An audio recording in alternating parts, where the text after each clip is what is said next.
हरि ओम इदं राष्ट्राय इदं नमः।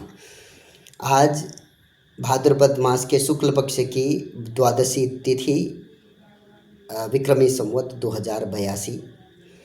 आजकल हमारे परिवारों में बहुत खींचतान की स्थिति बनी रहती है। बहुत सारे स्ट्रेसेस, एक्सटर्नल स्ट्रेसेस को हम जब घर के अंदर ले आते हैं तो खींचतान की स्थिति रहती है। उससे कई बार ये होता है कि हमारी ये क्या ऐसे ही चलता रहेगा, इसका क्या तरीका हो सकता है, खींचतान होनी ही क्यों चाहिए। बड़ी सारी चीज़ें समाज में आती हैं, बहुत सारे नुस्खे भी आते हैं। कई बुज़ुर्गों ने अपने एक्सपीरियंसेस शेयर किए हुए होते हैं और ये काम हमारी पथिक संदेश पत्रिका भी कर रही है। पथिक संदेश पत्रिका में आज जिस लेख की चर्चा कर रहे हैं वो भी समाज में हो रहे इन परिवर्तनों से प्रभावित हैं, समझते हैं और इसके संबंध में जो कुछ पॉजिटिव हो सकता है वो हमारे सामने रखने का प्रयास करते हैं। आप लोगों का स्वागत है पथिक संदेश लेख पाठन के इस नए अंक में। अभी हम पहले लेख पाठन करते हैं, उसके बाद उस पर आगे की चर्चा करेंगे। जो स्तंभ है वह है घर परिवार। लिखते हैं, पीढ़ियों की सोच में तालमेल से लौटेंगी परिवार की खुशियाँ। इनका जो मत है पथिक संदेश पत्रिका का, कहते हैं कि जो पीढ़ियों का गैप, जेनरेशन गैप करके एक बड़ा सा एक्सक्यूज़ हम लोग कर देते हैं, उस एक्सक्यूज़ पर थोड़ा हमने ध्यान देना पड़ेगा कि हम लोग क्या कर सकते हैं। ये कि इनका कहना है कि पीढ़ियों की सोच में तालमेल से लौटेंगी परिवार की खुशियाँ। आगे लिखते हैं कि जैसे देश के परिवेश की हर घटना दुर्घटना मानवीय मन को गहराई से प्रभावित करती है। अप्रत्याशित हादसों, चरम मौसमी स्थितियों और मन विचलित करने वाले हालातों में अपनों का साथ ही मन जीवन को थामता है। इस मोर्चे पर हेल्प एज इंडिया का हालिया अध्ययन हमारे सामाजिक और पारिवारिक परिवेश का सकारात्मक रुख सामने रखता है। अध्ययन के अनुसार देश में 56% युवा अपने बुजुर्गों को अकेला और 48% निर्भर मानते हैं, जिसके चलते युवा पीढ़ी जनरेशन गैप को पाटने और अपने वरिष्ठ जनों के साथ संबंध मजबूत बनाने का प्रयास करना चाहती है। Understanding intergenerational dynamics and perception on ageing, इस रिपोर्ट के आंकड़े युवाओं और बुजुर्गों के बीच होते जुड़ाव की बात करते हैं। लिखते हैं, अपनेपन का पुल। दरअसल अनुभव और अपनेपन की अनुभूतियों की पोटली लिए घर के बड़े सदस्य पूरे घर बार को थामे रखते हैं, रिश्तों को स्नेह का आधार देते हैं, परिवार में साथ और समझ के भाव को सींचते हैं।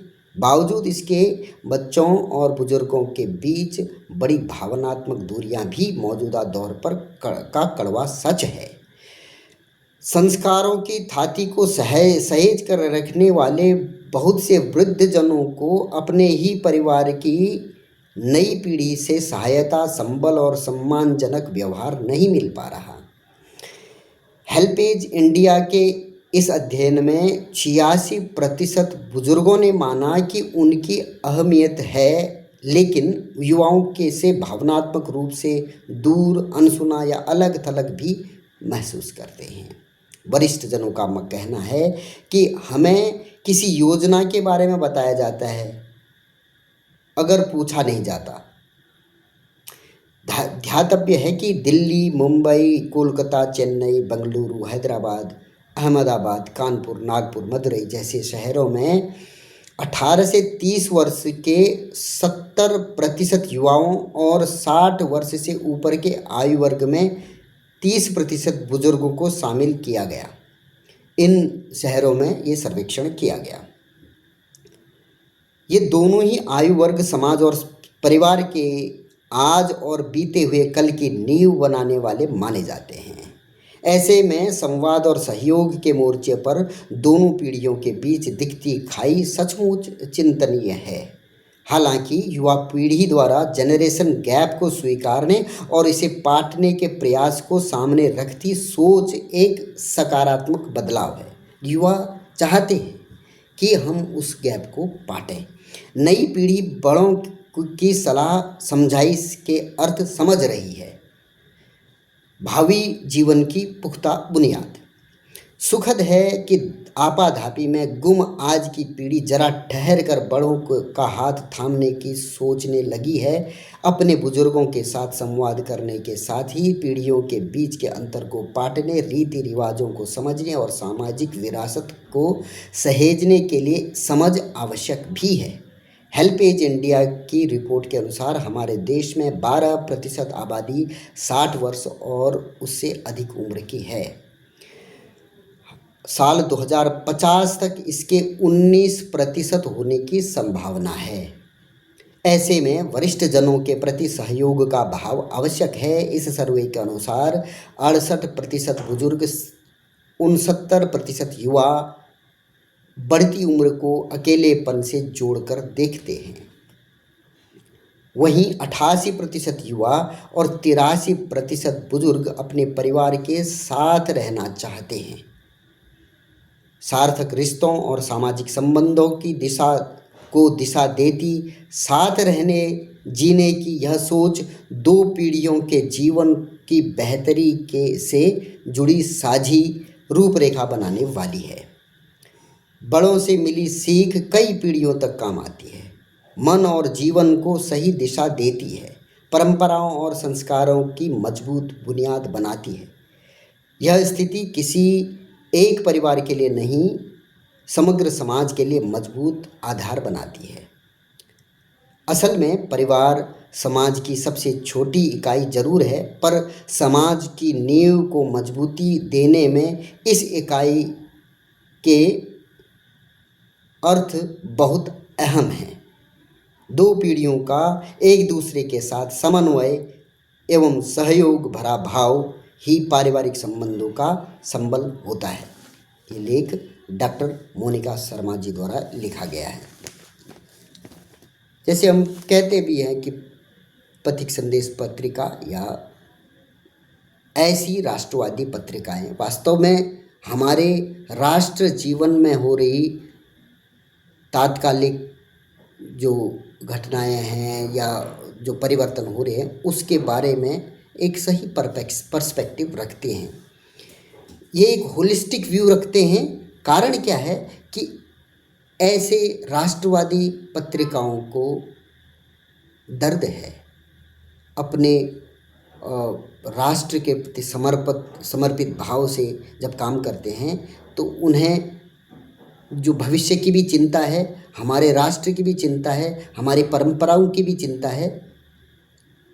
इसके उत्तर जो अन्य वामपंथी सोच वाली पत्रिकाएं हैं वह कैसे हमारे समाज जीवन में विकृतियां उत्पन्न हों उस पर ही फोकस करती हैं।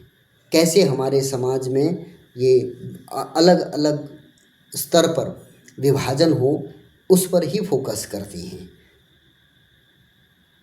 तो ये एक अच्छा मैं कहूँगा लेख है, क्योंकि हमारी जो संस्कृति है वह साहचर्य की संस्कृति है, बड़ों के सम्मान करने वाली संस्कृति है, गुरु और शिष्य परंपरा से ओतप्रोत संस्कृति है, आध्यात्म से ओतप्रोत एवं धर्म भीरु संस्कृति है। इसलिए जो ये सर्वे आया है, बड़े बड़े शहरों में ये सर्वे किया गया, जैसे कि हमें बताया था कि दिल्ली, मुंबई जैसे बड़े शहरों में ये सर्वे किया गया, जहाँ कि युवा आज की कंटेम्परेरी लाइफस्टाइल में बहुत ज़्यादा रसा बसा ऐसा हमें प्रतीत होता है। परंतु वहाँ पर भी 80%, 83% अगर युवा ये सोचता है कि हाँ, ये हमारी जिम्मेदारी है कि बड़े बुजुर्गों को घर के परिवार के बड़े बुजुर्ग सदस्यों के साथ, और जो जनरेशन गैप की बात करते हैं उस जनरेशन गैप को पाटना हमारा काम है। अगर वो ये सोचती है तो ये एक बहुत सकारात्मक सोच है, और इस ऐसी सोच का जो संरक्षण होना चाहिए, प्रवर्धन होना चाहिए, और इसमें कुछ सहयोगी भाव हो सकते हैं। कोई ऐसे चीज़ें आती हैं, कुछ एनजीओ काम करते हैं, तो वो एक अच्छा सुखद जो हमारे समाज के लिए एक परिवर्तन होगा। तो आज के लेख में हमने हमारे समाज के प्रति क्या जो जनरेशन गैप को दूर करने के लिए हमारी इच्छा शक्ति की बात तो आई है, पर इसमें अब हम आगे क्या कर सकते हैं ये विचारणीय विषय है। और ये कोई ऐसी बड़ी बात भी नहीं है कि नहीं हो सकता, जिसके लिए पूरे देश में एक तरीके की कोई योजना लागू हो सकती है, ऐसा नहीं है। क्योंकि ये हमारे खून में रसा बसा है। साहचर्य का जो भाव है हमारे खून में रसा बसा है। हमारे बुज़ुर्गों के प्रति, जो बड़े बुज़ुर्गों के प्रति, और जो भी एल्डरली हमारे समाज के लोग हैं, उनके प्रति हमारा जो है एक भाव अंदर से रहता ही है। अभी ये जो बड़े शहरों की बात करें तो छोटे शहर और जो ग्रामीण अंचल है वहाँ पर ये और सुदृढ़ है। बाहर की जो संस्कृतियों के अनुसार जो विक्षेप आया है उसको हम जल्दी से कवर कर पाएंगे, मुझे ऐसा पूरा विश्वास है। और साथ में एक ऐसा सामंजस्य आधुनिकता और जो हमारी सांस्कृतिक विरासत है उस पर हम कर पाएंगे, ये मुझे पूर्ण विश्वास है।